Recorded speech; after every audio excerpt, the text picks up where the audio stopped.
तो हम लोग परीक्षा अभ्यास पर चर्चा कर रहे थे। 18 इसके प्रश्न हो चुके थे। तो अब जो है इसका प्रश्न नंबर 19। निम्नलिखित कथन सत्य है या असत्य बताइए और अपने उत्तर के लिए औचित्य भी दीजिए। तो प्रश्न क्या है? यदि एक द्विघात बहुपद x² + bx + c मानक रूप है के दोनों शून्यक ऋणात्मक हों, यानी शून्य से छोटे हैं, तो a, b और c में से सभी का समान चिन्ह होता है। ए बी सी यहाँ पर हमारे गुणांक हैं, x² का गुणांक, x का गुणांक और अचर पद। तो ए बी सी तीनों में सभी का समान चिन्ह है, यानी कि या तो ए बी सी धनात्मक होंगे या ए बी सी ऋणात्मक होंगे। तो हम यहाँ पर देख लेते हैं। पहली कंडीशन लेते हैं कि यदि ए बी सी 0 से बड़े हैं, तो यहाँ पर हमें सोचना ज़्यादा है और लिखना तो कम पड़ेगा। ए बी सी तीनों ही 0 से बड़े हैं, तो हम मूलों का योग देखें तो हमारा मूलों का योग क्या होता है? अल्फ़ा + बीटा बराबर -b/a। यहाँ पर भी x का गुणांक है, a जो है x² का गुणांक है। अब हमारे अगर ए बी सी 0 से बड़े हैं तो ये b धनात्मक होगा, a भी धनात्मक होगा, और धनात्मक को जब हम धनात्मक से भाग करेंगे तो वो भी धनात्मक होगा, और ये बाहर हमारा माइनस का चिन्ह लगा हुआ है। तो इसका मतलब ये जो आया हमारा, ये ऋणात्मक आ जाएगी संख्या।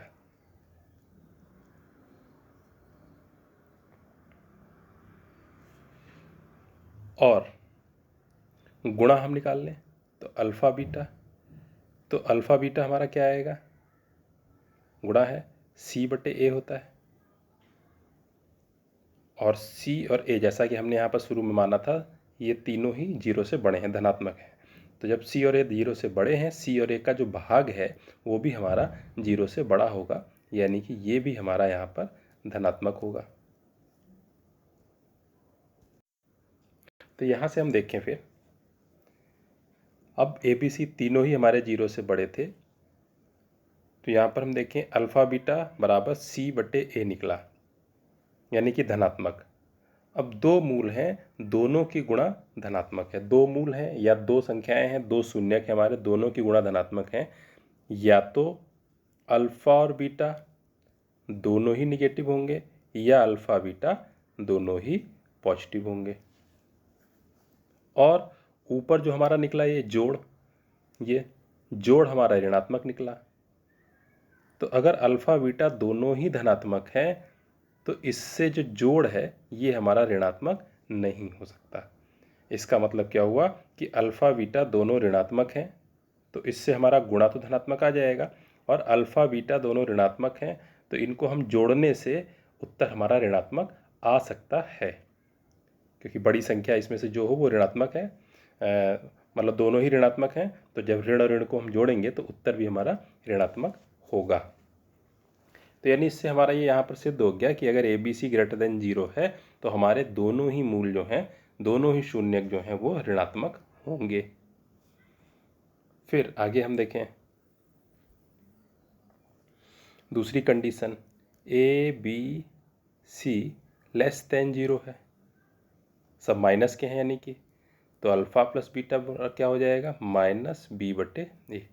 अब यहाँ पर देखिए एक माइनस का निशान, ये जो b है हमारा वो भी माइनस का होगा, a जो है वो भी माइनस का होगा, क्योंकि हमने यहाँ पर माना है। तो यहाँ पर माइनस माइनस के 3 निशान हैं, तीनों की गुणा, तो माइनस माइनस के 2 निशानों की गुणा प्लस, और उसकी फिर से माइनस से गुणा, तो माइनस, तो ये ऋणात्मक निकलेगा। और दोनों का गुणा देख लें अल्फ़ा बीटा, c/a, चूँकि c भी माइनस का है, a भी माइनस का, तो यहाँ पर अंश में भी माइनस आ जाएगा, हर में भी माइनस, और माइनस माइनस को हम हल करेंगे तो ये धनात्मक आएगा, पॉजिटिव। अब गुणा धनात्मक आई, इसका मतलब कि या तो अल्फ़ा बीटा दोनों ही धनात्मक होंगे या अल्फ़ा बीटा दोनों ही ऋणात्मक होंगे, इससे अगर हम देख रहे हैं। और अल्फ़ा बीटा अगर दोनों ही धनात्मक हैं तो इससे जो ये वाली कंडीशन है कि दोनों का जो जोड़ है ये ऋणात्मक हो, ये फुलफिल नहीं हो रही, ये हमारी कंडीशन यहाँ से सिद्ध नहीं हो रही है। इसका मतलब अल्फ़ा बीटा दोनों ऋणात्मक होंगे, तभी दोनों का गुणनफल भी धनात्मक है और तभी दोनों का जोड़ भी ऋणात्मक है। यानी कि इस कंडीशन में भी अल्फ़ा बीटा जो मूल है हमारे, दोनों शून्यक जो हैं वो हमारे माइनस के होंगे। तो ये हमें भाषा यहाँ पर लिखनी पड़ेगी। फिर इस प्रकार सिद्ध हुआ कि अगर दोनों शून्यक ऋणात्मक हैं तो ए बी सी समान चिन्ह के होने चाहिए उसके लिए। फिर हम अगला प्रश्न देखेंगे। द्विघात बहुपद को ग्राफ पर निरूपित कीजिए और उनके शून्यक भी ज्ञात कीजिए। तो बड़ा सा प्रश्न है। -x² + x + 6, इसको हल करेंगे तो वही यहाँ पर x² का गुणांक 1, अचर पद हमारा 6, 1 और 6 के जो हमारे यहाँ पर टुकड़े आएंगे 6 और 6 के हम गुणनखंड करेंगे यहाँ पर तो 2 × 3, तो 2 × 3 = 6, 2 और 3 का अंतर भी जो है हमारा यहाँ पर 1 आ जाएगा क्योंकि x का गुणांक 1 है, हमें 1 बनाना है। तो -x² + 3 - 2 लिख दें 2x + 6, तो -x², अब यहाँ गुणा कर दें +3x - 2x + 6, फिर वही -x कॉमन ले लेंगे हम तो हमारा बच जाएगा यहाँ पर x - 3 - 2 कॉमन ले लेंगे तो x - 3, x - 3 का पूरा ब्रैकेट कॉमन है, 2 पद हमारे बने तो हमारा आ जाएगा -x - 2।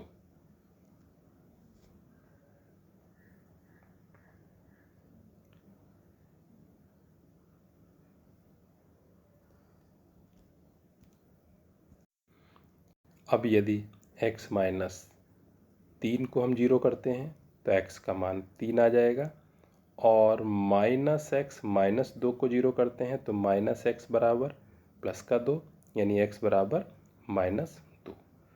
तो यहाँ पर -2 और 3, 2 तो इसके शून्यक निकले। अब ग्राफ पर निरूपित करना है तो ग्राफ पर निरूपित करने के लिए इसके लिए हम वही x और y की सारणी बनाएंगे। अब देखिए सारणी बनाने में तो हमें जो है यहाँ पर थोड़ा सा गेस वर्क करना पड़ेगा कि हम x और y के कितने मान लेकर के चलें।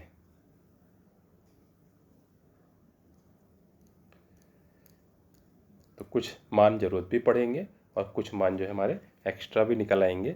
जैसे अब हम इसमें x का मान अगर 0 रखें तो y का मान हमारा क्या निकलेगा, समीकरण क्या था, -x² माइनस प्लस का x प्लस का 6, तो इसको हम लोग y मान लेते हैं। तो जब x का मान 0 रखेंगे तो 0 0 6 बचेगा तो y का मान बचेगा 6। जो हमारे मूल निकले हैं -2 और 3 उन पर ज़रूर निकालेंगे क्योंकि जहाँ पर मूल है वहीं पर ये ग्राफ जो है x अक्ष को काटेगा। फिर हम x का मान 1 रखेंगे तो यहाँ पर हल करेंगे 1² यानी कि 1 माइनस का 1 प्लस का 1 और +6, तो -1 + 1 कट जाएंगे तब भी हमारा y का मान 6 निकलेगा। फिर यहाँ पर 2 रखेंगे अगर x का मान तो -4 + 2 + 6, 6 और प्लस के 2 जुड़ जाएंगे, 6 2 8, 8 में से 4 घटे हमारे तो 4। और फिर आ जाएगा हमारा 3, 3 हमारा शून्यक था तो 3 रखने से इसका पूरे का मान 0 होगा।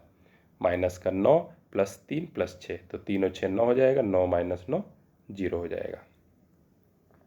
हल कर चुके हैं पहले इसलिए इसको यहाँ पर जल्दी से कर ले रहे हैं।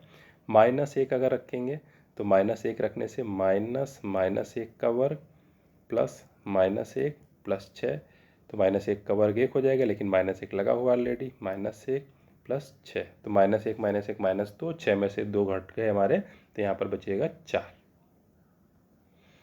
और ठीक है इसको, और जब -2 रखेंगे तो -2 तो हमारा यहाँ पर शून्यक था ही, तो -2 रखने से तो हो जाएगा 2 दूनी 4, ये -4 -2 + 6, तो -4 -2 -6 हो जाएंगे, +6 यानी कि 0 हो जाएगा। इतने से हम इसका ग्राफ बना के देखें अगर,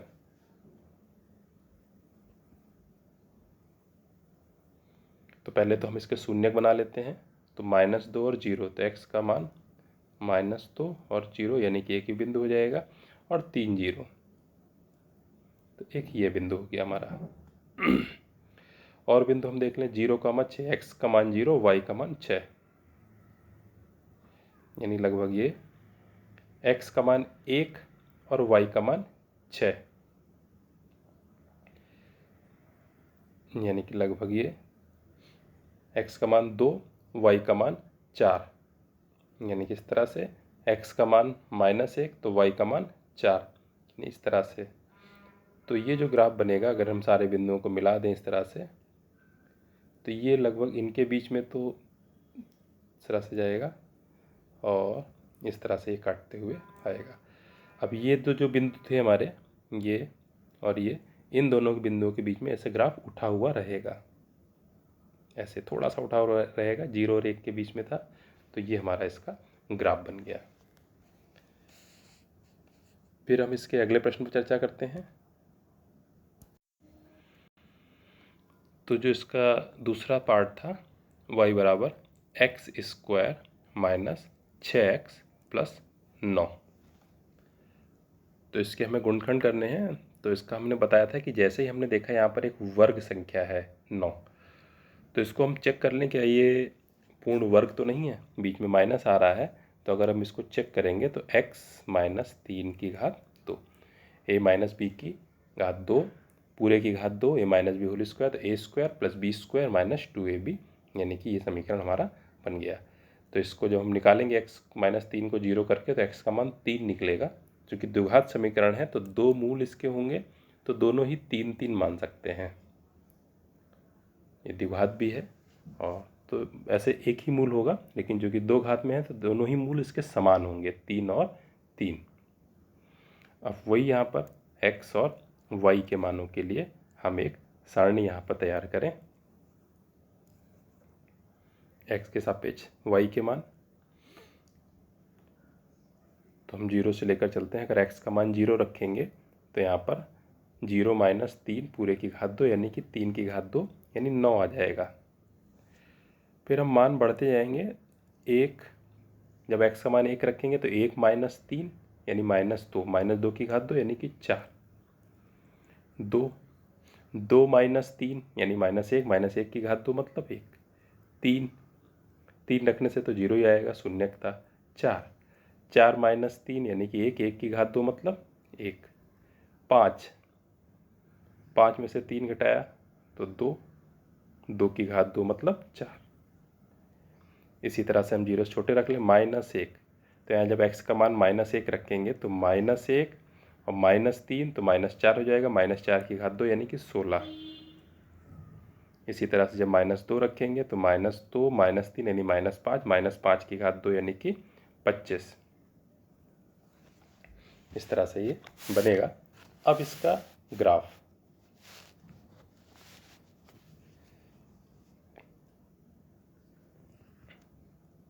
तो लगभग एक हमें अंदाज़ा हो जाएगा, y की कोई भी वैल्यू माइनस में नहीं जा रही है, तो 0 और 9, x का मान 0 और y का मान 9, तो जैसे हमने सपोज करा ये 0,9 हो गया। 1 और 4, x का मान 1, y का मान 4, देखिए ये बिंदु हो जाएगा। 2 और 1, 2 और 1, इस तरह से ये बिंदु हो जाएगा। 3 और 0, 3 पर तो ये कटेगा ही। 4 और 1, फिर 4 1 यानी कि ग्राफ ऊपर उठ गया। 5 और 4, तो 5 पर फिर से ग्राफ जो है हमारा ऊपर उठ गया। -1 पर 16, तो -1 पर ये 16, यानी कि करीब यहाँ इस तरह से ऊपर चला जाएगा। तो इन सारे बिंदुओं को हम रफ हैंड से मिला देंगे, यहाँ पर x को टच करेगा केवल, और इस तरह से ये चलता चला जाएगा। तो जब भी ग्राफ बनाना है तो हम पटरी का प्रयोग नहीं करेंगे स्केल का, हम हाथ से ही दोनों बिंदुओं को मिलाएंगे, क्योंकि सीधी रेखा नहीं है। तो इस तरह से ये इसका ग्राफ बन जाएगा। तो ग्राफ वाले और भी प्रश्न हैं, इनको फिर हम लगाएंगे, और फिर हम लोग जो है अगले वीडियो में अगले सवालों पर चर्चा करेंगे।